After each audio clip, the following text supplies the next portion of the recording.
Welcome to the Poetry Lovers channel. Personally, I think some lyrics are so good that they stand up as poetry by themselves. In Series 2, I'm going to treat music lyrics like poetry and ask, what techniques does the songwriter use to influence the listener? What makes the lyrics work?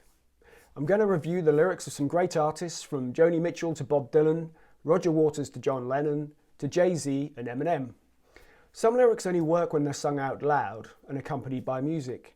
Read cold on the page, they can seem a bit bland or simplistic. But certain songwriters have the ability to tell a story which makes their lyrics more like poetry. Over 2 episodes, I'm going to look at the lyrics of Joni Mitchell.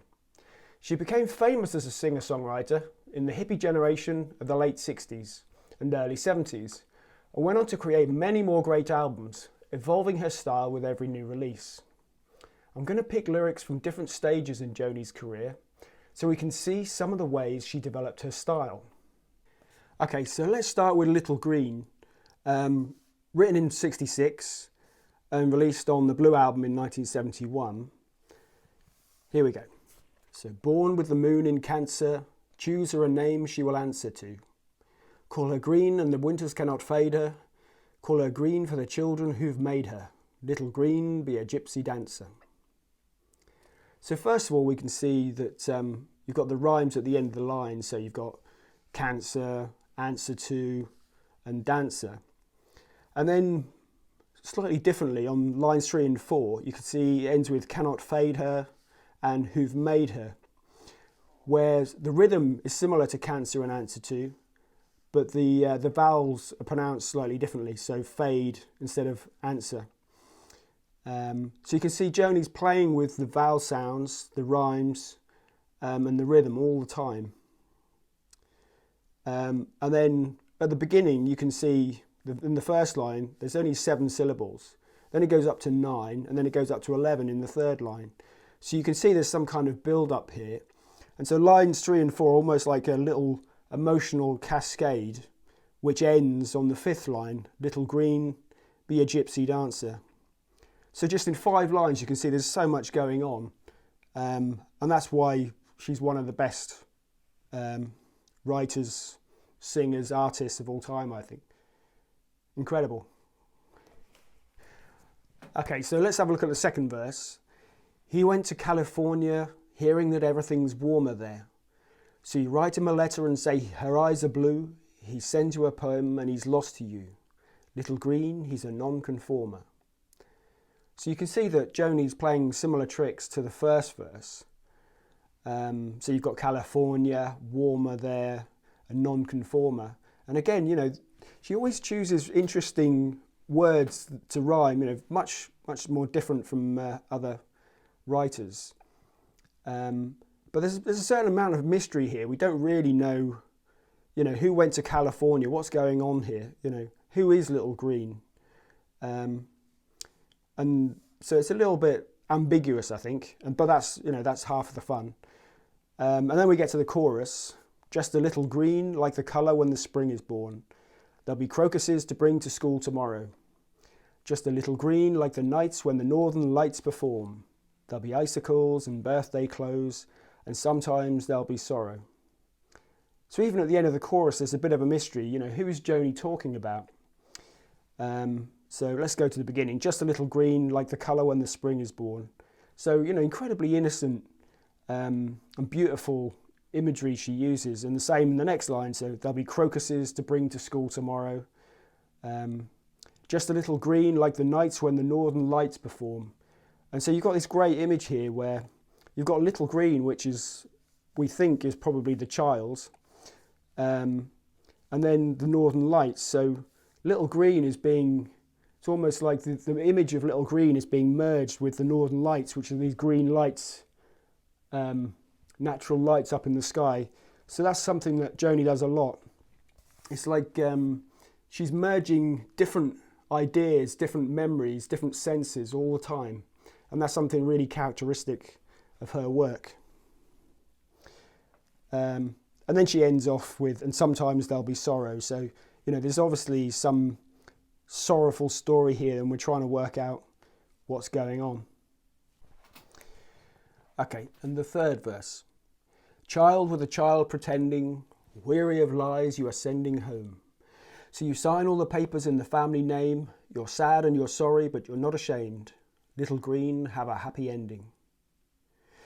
So here, there's still a real air of mystery. I think child with a child pretending might be Joni, because she felt she was a child still. She was only 19, I think, when she had a child. So she may be the child with a child pretending. Weary of lies, you are sending home. And so maybe she's away from home. Maybe she had to leave home. So you sign all the papers in the family name. You're sad and you're sorry, but you're not ashamed. So you've got all these clues here. And then the fascinating thing is, because I love the song anyway before I'd even read the lyrics. And then some years later, when I read the lyrics, I realised that Joni did actually have a child when she was 19. And that's what the story's about. And that's what makes it even more poignant. What incredible lyrics for somebody who wrote this song in her 20s. There's so much subtlety going on. She's playing with the rhyme and the rhythm, and obviously the meaning of the song as well. And it's written in a cryptic way, so you would never know exactly what the story was, but the clues are there. What a great song.